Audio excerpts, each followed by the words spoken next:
coating lines. I'm a level 4 operator, so I've gone through all the levels starting from 0, and I've been here 4.5 years. Originally I was in the container yards up in Port Botany, so I came down here with a forklift license, applied and got the position, so I was quite happy with that.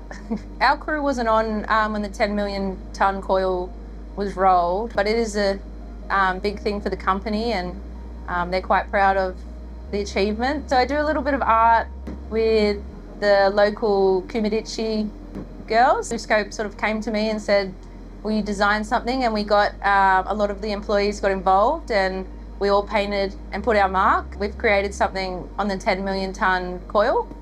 This artwork, I've included things that I believe in BlueScope. What I've done here is we've got travelling to rest place, the meeting place or meeting spot, the human tracks, because we all left our mark here, men and women who work here together, and we've got people gathering in harmony.